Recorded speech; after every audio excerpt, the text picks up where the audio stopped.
Look, Johnny G here. We need to talk about what is happening in the precious metals market because this is not a normal gold is up, silver is up kind of week. This is the kind of price action that shows up when something behind the curtain starts snapping and the people who usually control the narrative suddenly lose control of the flow of metal. As I'm recording this, gold is pushing into fresh territory, and silver is moving like it's been unchained. And when silver starts moving faster than gold, that's not a cute headline. That's a warning flare because silver doesn't behave like that at the beginning of a cycle. It behaves like that when the system is being forced to price reality instead of pricing paper. Now, before we go any further, I need to say something quickly. My YouTube stats show that a lot of you watch these videos regularly, but you haven't subscribed. If you value the work here, hit subscribe right now and drop a comment, even if it's just our John AG, so the algorithm knows this content matters. Alright, here's the real question. If silver is such a tiny market, if it's such a boring industrial metal, then why is it attracted year after year one of the most aggressively concentrated short positions anywhere in the commodity world? Why would a small group of major Western banks spend years leaning on one specific metal with that kind of force? That's not an accusation, that's a logic test, because in any honest market, you do not see a handful of players repeatedly taking the same crowded position unless there's something to defend, a price to manage, a signal to suppress, a pressure valve to keep from blowing. And that brings us to the part most people miss. Silver is not just money. Silver is also infrastructure. Silver is also technology. Silver is also strategic. It's in power grids. It's in solar. It's in medical applications, it's in advanced electronics, it's in the components that make modern defense systems possible, and once you accept that reality, the idea of silver is irrelevant collapses immediately. Here's the reason today matters, because what we're watching is not a headline rally, it's not a social media pump, it's not a chart pattern that magically appeared. It's the market reacting to physical stress. For decades, the futures markets operated on one quiet assumption. Almost nobody would demand the real thing. People would trade contracts, book gains or losses, and roll positions forward. The paper would circulate. The metal would stay put. Historically, only a tiny fraction of contracts ended with someone saying, "No, I don't want cash, I want the bars." That's how the machine survived. But something changed over the last year and a half, and the change is not subtle. Delivery demand has surged, not once, not as a fluke, month after month after month. And when you see large, consistent delivery demand in both gold and silver, you're not watching retail investors. You're watching serious money. You're watching entities that plan in years, not weekends. Think about what standing for delivery really means. It means you're not satisfied with exposure. You want possession. You want control. You want certainty. You're converting paper into metal, and you're doing it at scale. Now, ask yourself this. Who does that repeatedly in a system built to discourage it? And here's where the numbers start to get uncomfortable. In a recent December period, the amount of silver issued and stopped, meaning requested and taken, hit levels that were described as record-setting for that month. When you compare the modern era of exchange reporting, we're talking tens of millions of ounces moving through the delivery process. And the moment you hear tens of millions, you should pause because that's not a few coin shops getting busy. That's not a couple of hedge funds having fun. That's a pipeline. That's a procurement event. That's an intentional conversion of claims into tangible supply. And the same thing has been happening in gold too. Millions of ounces being demanded through delivery mechanisms that historically were treated like a formality. So the question becomes, why now? And this is where you have to stop listening to the mainstream explanation machine, because the mainstream will always give you a comfortable story. The mainstream will tell you it's investor sentiment. The mainstream will tell you it's rate cut expectations. The mainstream will tell you it's geopolitical uncertainty. And yes, those things matter. But they are not enough to explain persistent large-scale physical demand, because when people fear a headline, they buy an ETF, they buy an option, they buy exposure. When people fear a system failure, they take delivery. That's a completely different mindset. Now, let's add the second piece that almost no one wants to talk about. Settlement stress. You have two major hubs in the global bullion world. You have exchange delivery channels, and you have the big over-the-counter bullion clearing networks. Those systems were designed to appear smooth, fast, and reliable. In a normal environment, settlement happens quickly. Metal moves, paper clears. Everyone smiles and says, liquidity. But over the past year, reports of extended settlement delays have circulated, with some claims describing delays stretching out for weeks. And we're supposed to accept that the delay is just logistics. Come on, this is 2026. Your job is moving metal, and you're the most established vaulting ecosystem on Earth. You don't suddenly forget how to move metal. So when delays show up, the reasonable interpretation is not they lost the trucks. The reasonable interpretation is stress, bottlenecks, prioritization, and possibly a shortage of immediately available bars that meet specific delivery standards. And if you combine that with another reality, rehypothecation, you start to see the real danger.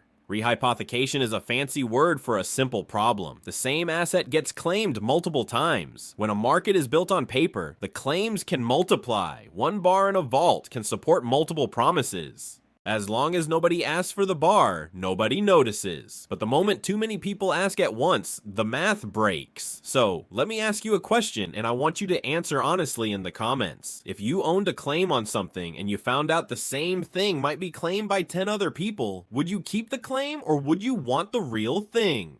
Because that's what delivery demand is signaling. It's signaling that sophisticated players are no longer satisfied with the claim. And if that's true, then the gold-silver ratio collapsing is not a random statistic. It's a symptom. Remember, the gold-silver ratio isn't just a number traders throw around for fun. It's a reflection of relative demand pressure. It's a reflection of what the market is paying up for and how urgently. When the ratio collapses, it means silver is catching a bid faster than gold. It means silver is being repriced. And silver getting repriced is dangerous for the paper system because silver is the market that's easier to corner, easier to drain, easier to stress. Now, at this point, some people will say, okay, John, but how do we know this isn't just momentum? How do we know this isn't just a squeeze that fades? Fair question. The answer is you don't know by looking at a chart alone. You know by watching behavior. If delivery requests remain elevated, if vault inventories tighten, if premiums persist, if industrial demand keeps expanding, and if governments treat silver like a strategic input rather than a decorative metal, then the odds shift dramatically. And we are already seeing signals of that. We've seen silver reclassified in policy discussions as a critical input. We've seen industrial supply chains prioritize securing raw materials. We've seen major economies emphasize domestic refining and capacity expansion.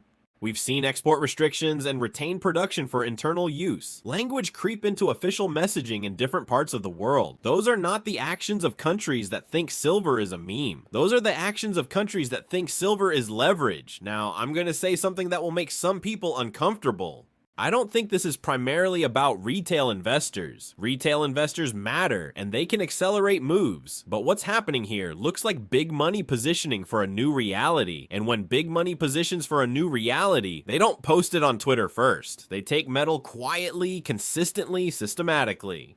Now, to make this more practical, let's talk about what the paper system looks like. In a paper-driven bullion market, you can have an enormous number of claims floating around for every ounce that is readily deliverable. Depending on how you define available versus accounted for metal, the ratio can look wild, and that's why the system depends on confidence. It depends on the belief that cash settlement is fine. It depends on the belief that exposure is enough. It depends on the belief that the vaults are full. But confidence is a fragile asset because once it cracks, it doesn't crack slowly. It cracks all at once. And this is why you're seeing silver outperform. This is why you're seeing violent daily moves. This is why you're seeing people paying attention again. Now, I'm not here to tell you to buy or sell anything. You make your own decisions. What I'm here to do is help you see the signals that matter. And the signals that matter are number 1, persistent delivery demand. Number 2, repeated settlement stress. Number 3, policy shifts that treat silver like a strategic input.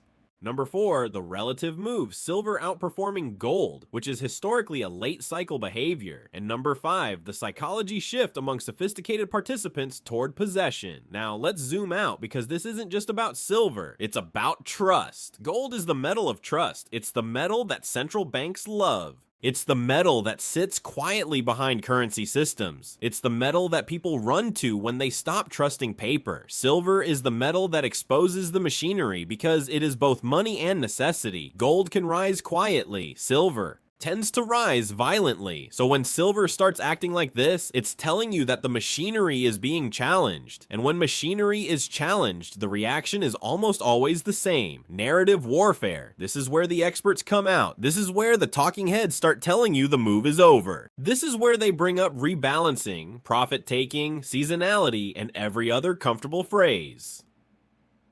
And sure, there will be pullbacks. There always are. But the question isn't, can silver pull back? The question is, can the system meet real demand if more people decide they want delivery? Because if they can't, then pullbacks become buying opportunities for the biggest players, not a signal the story is over. Now, at this point in the video, I want to do something different. I want you to imagine a simple scenario. Imagine you're a large manufacturer. You need silver for production. You don't need it in 10 years. You need it this quarter. If you see price rising and delivery demand rising, what do? You lock in supply, you secure inventory, you pay up if you have to because the cost of not having the metal is higher than the cost of paying more. Now imagine you're a nation state looking at a world where supply chains are weaponized, where strategic materials are restricted, where currencies are being devalued, and where trust is dissolving. What do? You diversify reserves, you accumulate hard assets, you secure strategic inputs. And if you're doing that, do you care if silver was suppressed in the past? No. You care if you can get it now. That's what this entire market move is about. Availability. Now, I promised you high retention, so here's the next turn of the screw. If silver is becoming harder to source, and if the paper claims are excessive, then the most vulnerable part of the system is not the spot price. It's the confidence in settlement. And the moment confidence in settlement cracks, the market bifurcates. You get one price for paper, and you get another price for metal you can actually touch. And when that happens, it's not just silver that moves. Everything moves because the public begins questioning what price even means. That's the kind of moment that changes financial history. Now, I want to bring in something you might not expect, the psychology of concentrated shorts. In a normal commodity, shorts exist to hedge. Farmers hedge crops, miners hedge output, producers hedge inventory. But when shorts become concentrated, especially in a market as small as silver, it creates a fragile structure. Because if the price rises fast enough, the short side can be forced to cover, and forced covering in a thin market creates acceleration, and acceleration creates headlines, and headlines create public interest, and public interest creates retail demand. And retail demand creates premium spikes, and premium spikes create more fear of missing out. That is how a quieter pricing becomes a viral event. So yes, the gold-silver ratio collapsing can become viral because it's a simple story with a powerful implication. Silver is catching up and the system is uncomfortable. Now, I want to insert something creative right here. If you're someone who loves hearing real-world silver-related success stories, how people positioned early, how they built discipline, how they protected purchasing power, there's another channel linked in the description that focuses on that angle. Go subscribe over there as well, because seeing what others did right can sharpen your own strategy. Alright, back to the main plot. If you've been watching gold for years, you know the pattern. Gold moves, then it pauses, then it moves again. It's steady, deliberate. Silver is different. Silver is like a spring. It compresses, and then it snaps. So the question is, are we watching the snap? Maybe. But here's what I'm watching next. I'm watching whether this outperformance persists beyond a couple of weeks. I'm watching whether delivery interest stays high. I'm watching whether the explanations get louder, because the louder the explanations, the more likely the system is trying to calm people down, and that should tell you something. Now, let's address another piece, the idea that this is all just speculation. If this were purely speculative, you'd see a huge rise in open interest without a corresponding rise in deliveries. You'd see a lot of chatter, a lot of leverage, and not much metal moving. But what we've seen is significant metal moving through delivery channels. That's the opposite of pure speculation. Now, could there be speculators involved? Of course.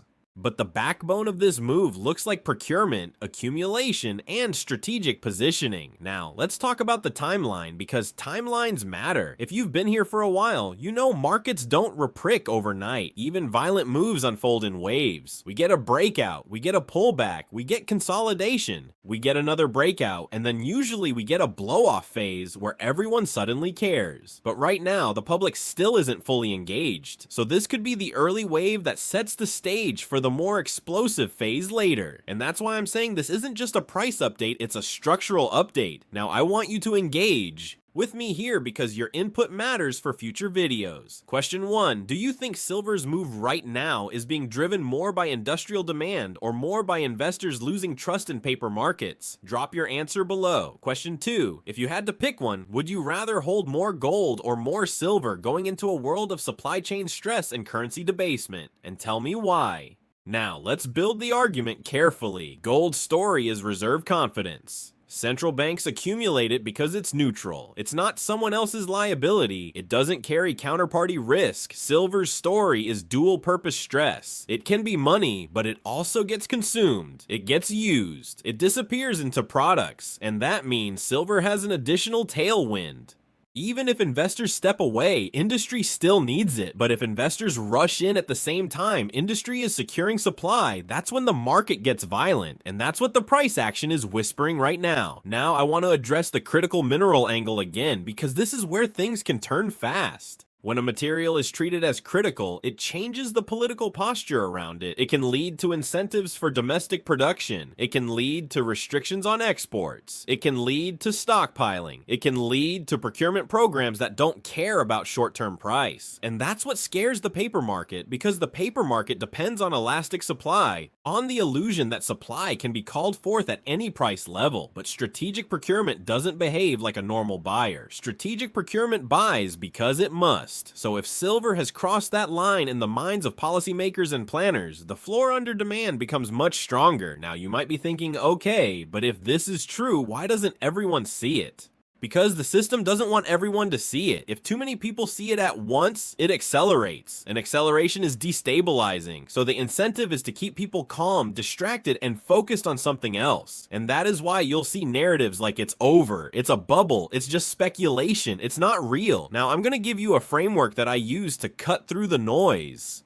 When you're trying to understand a market, ask, who benefits from you believing the move is fake? Who benefits from you staying in paper? Who benefits from you not demanding delivery? Who benefits from you waiting until the move is obvious? Those questions don't give you a perfect answer, but they keep you from being hypnotized by the headline machine. Now we also need to talk about the gold-silver ratio itself, because a collapsing ratio is not just a silver is up story. It's a relative value is being reset story. If the ratio keeps compressing, it can trigger systematic strategies. It can trigger rotation. It can trigger rebalancing in portfolios. It can even trigger algorithmic shifts that chase the trend, and that can add fuel. But the real fuel is still physical demand. Now let's address the elephant in the room. If silver has been held down for years, what happens when it's released? The first thing that happens is volatility. The second thing that happens is disbelief. The third thing that happens is a stampede. And that stampede can be messy, because the supply chain for physical silver is not built to handle a sudden surge in demand at the retail level on top of industrial procurement. So if you're watching this and thinking, I'll just wait until it settles, understand that in a real repricing event, the market doesn't politely wait for you. Now, at this moment, some of you are already thinking about your own journey, your own wins, your own mistakes. And I want to say something. If you've had success, whether it's in metals, business, investing, or just building stability in your life, share one lesson in the comments. It helps other people, and it raises the morale of the community. I read those, and a lot of others do too. Now, let's zoom into the mechanics one more time. Delivery versus eligible versus registered. A lot of people get confused by these categories. They see a vault report and assume everything listed is for sale. It's not. Eligible metal is metal that meets the spec but is not committed to delivery. It can belong to someone who has no intention of selling. Registered is metal that is available for delivery. The drama begins when registered stocks fall while delivery demand rises, because that's when the exchange has to lean harder on cash settlement incentives on rolling contracts and on the psychology of just take the cash. But again, if the buyer doesn't want cash, the pressure builds, and pressure builds quietly until it doesn't. Now, I promised you more cliffers, so here's one. If deliveries keep rising, the next phase may not be a smooth rise in spot price. The next phase could be a scramble in premiums and availability that makes the spot price almost irrelevant for physical buyers. And if that happens, it will catch a lot of people off guard. Now, let's talk about what you can do, starting with information hygiene. First, stop letting mainstream headlines whiplash with. Second, watch physical indicators, premiums, availability, delivery numbers, refinery capacity, and import-export changes. Third, understand your own risk tolerance, because the worst thing you can do is buy something you can't hold through volatility, panic sell at the first pullback, and then watch the market run without you. Now, at this point, I want to give you a quick community update. By the time you're watching this, a Members Only video should already be live, covering all the latest updates in one place. If you want the premium and in-depth breakdowns, consider joining the membership. It also tells me who's really following closely, and it helps me keep producing deeper analysis. Alright, let's address the why now again, because I think it ties everything together. We are in a world where currencies are being expanded, deficits are normalized, and trust is being consumed faster than it's being rebuilt. In that world, gold becomes a reserve asset again. But in that same world, silver becomes a strategic material, and that's a different kind of scarcity. Now think about the energy transition narrative. Regardless of your politics, regardless of your opinion on it, electrification, grid upgrades, renewable infrastructure, EVs, and high-efficiency electronics all require silver. Meanwhile, mining supply is not elastic. New mines take years, grades can decline, permits are slower, costs rise, and silver often comes as a byproduct, meaning its supply is tied to other metals. So you can't just turn on a silver faucet because price rises. That's why silver can go from sleepy to explosive. Now, we also have the geopolitical angle, countries restricting exports, prioritizing domestic industry, and treating resources as power. When resources become power, you don't wait for a lower price, you secure the resource. So yes, the gold-silver ratio collapsing can be a signal that the resource power world is colliding with the paper finance world. Now, I want to connect this to one more thing: confidence in the bond market. When people lose confidence in bonds as a safe store, they look for alternatives. They look for assets that can't be printed. They look for assets that can survive negative real rates. They look for assets that retain purchasing power across cycles. That's where gold shows up. But silver has a special place because it's cheaper per ounce and because it carries that industrial scarcity story. So when capital rotates out of bonds, it can hit both metals. Gold for reserve stability, silver for leverage and scarcity. And that rotation doesn't need every person on Earth. It only needs a relatively small amount of capital to overwhelm a small market. Now, I know some of you are thinking, this sounds intense. Is it really that serious? Let me put it like this. If this were not serious, you would not see sustained delivery behavior. If this were not serious, you would not see policy reclassification.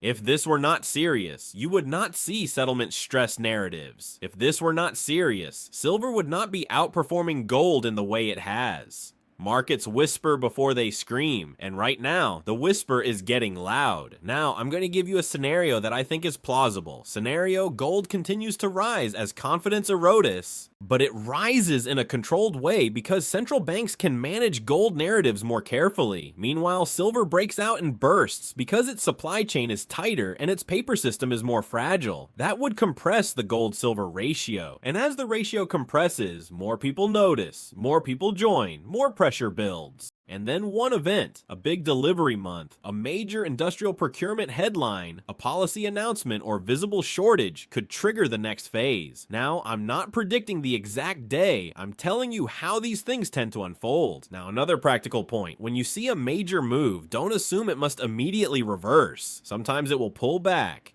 Yes, but sometimes a market that has been suppressed doesn't retrace politely. It gaps, it jumps, it stair steps higher, and the people waiting for the perfect entry often watch from the sidelines until the move becomes too emotionally painful to ignore. Now, if you're still here, I want you to do one more thing for me. Pick one word that describes how you feel about what's happening. Excited, skeptical, nervous, confident, curious, and drop that word in the comments. It helps me understand where the community is. Alright, let's talk about the short side again, because this is where the drama can get cinematic. When a short position is concentrated, it can stay in place as long as the market remains complacent. But when delivery demand rises, the short position becomes more dangerous because delivery demand implies someone wants the metal. If the short side can source metal, it survives. If it can't, it either covers, rolls, or relies on cash settlement. And if the buyer refuses cash settlement, the short side's options shrink. Now, imagine that happening while price is rising and the public is waking up. That's how you get a squeeze. But more importantly, that's how you reveal the true scarcity. Because scarcity is not proven by charts. Scarcity is proven by failure to deliver. Now, here's another cliffhanger. The moment an exchange has to change rules to manage delivery stress, confidence can evaporate, and once confidence evaporates, The paper price becomes a suggestion, not a fact. That's why serious players move early. Now, I want to be crystal clear. I'm not saying the system collapses tomorrow. I'm saying the stress signals are rising. And when stress signals rise, the risk reward shifts. Now, let's wrap this into actionable themes without telling you what to do. Theme 1, pay attention to ratios. The gold-silver ratio can tell you about relative pressure. Theme 2, pay attention to delivery. If delivery stays elevated, it's a structural story. Theme 3, pay attention to policy language. Critical is not a casual word. Theme 4, pay attention to sentiment. When the mainstream starts yelling top, often it's because they're late. Theme 5, pay attention to your own behavior. Oh, don't let volatility push you into bad decisions. Now, before I close, I want to remind you about the campaign I'm running. We're pushing back against copycat channels that recycle content, add nothing, and drown out original work. If you want to support me in eliminating the copycats, the simplest way is subscribe and comment something. Again, even our John AG works, so the algorithm sees real engagement. Also, don't forget the WhatsApp channel in the description for instant updates and voice notes. And remember, the members only video is already up by the time you're watching this with a full stack of updates in one place.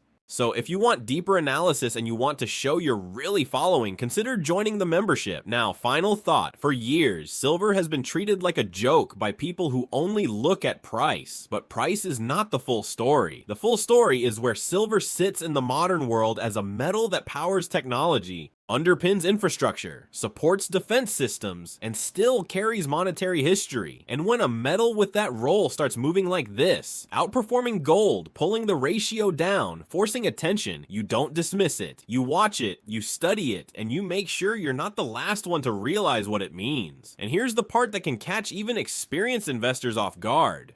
When this kind of repricing begins, the signals don't always show up where people are trained to look. Everyone stares at the spot chart, but the real clues often live in the plumbing. Watch what happens to premiums on common products when spot moves fast. If spot rises but premiums refuse to come down, that tells you the supply chain is tight. If spot pulls back, but premiums stay stubborn, that tells you dealers can't replace inventory easily. And if you see mints rationing output, delays stretching, or limit one policies popping up, that's not a chart pattern, that's stress. Also, watch the language around substitution. Whenever silver starts running, you suddenly hear confident voices saying industry will just use something else. But in the real world, substitution isn't a switch you flip. It can take redesigns, retooling, re-certification, and years of testing. In critical systems, you don't swap materials because a spreadsheet got uncomfortable. So, what's the next tell? Here it is. Watch how the system reacts if deliveries stay elevated into the next major reporting window. Watch if the explanations become more dramatic. Watch if the media suddenly discovers a reason to fear silver. They always do. Sometimes it's regulation, sometimes it's taxes, sometimes it's a new discovery, sometimes it's recession. The theme is always the same. Calm the public by time. Keep the flow controlled. One more quick community plug, and then we're right back into it. That Silver Success Stories channel I mentioned earlier. If you haven't checked it out yet, it's in the description. Subscribe there too, because seeing real examples of discipline and timing can help you avoid emotional mistakes. Now, let's connect the dots to virality. The gold-silver ratio collapsing is a simple, shareable idea. It's one sentence that makes people lean in. Silver is catching up and it's doing it fast. That's why this topic spreads. It's easy to understand and it hints at a bigger secret. So, here's the cliffhanger I want to leave you with before the final questions. If silver's move is being driven by physical procurement, then the next leg could arrive without warning, and it could start on a day when the news cycle is completely focused on something else. Markets love to move when people are distracted. That's why staying connected matters. If you're not on the WhatsApp channel yet, join it from the description because when something breaks, I'll post the update there immediately. Sometimes as a quick voice note before it ever becomes a polished YouTube video. And let me add one more angle people ignore. Silver doesn't just sit in vaults. It gets consumed. Every phone, every panel, every piece of high-grade electronics that uses silver is taking supply off the table. That means the market can look fine on paper, while the real-world drain keeps working in the background. So if you're waiting for a perfect headline to confirm it, you might miss the quiet part where the smart money is already positioned. Stay patient, stay informed, and don't let anyone shame you for taking risks seriously. If you've ever been through a real squeeze in any market, you know the hardest part is holding your plan when the noise gets loud. It can happen faster than you think. So, tell me in the comments, do you think the gold-silver ratio keeps collapsing from here? Or do you think we get a sharp snapback first? And if you want me to keep tracking these delivery signals and the physical market pressure week after week, hit subscribe right now. Short and simple. Subscribe so you don't miss what comes.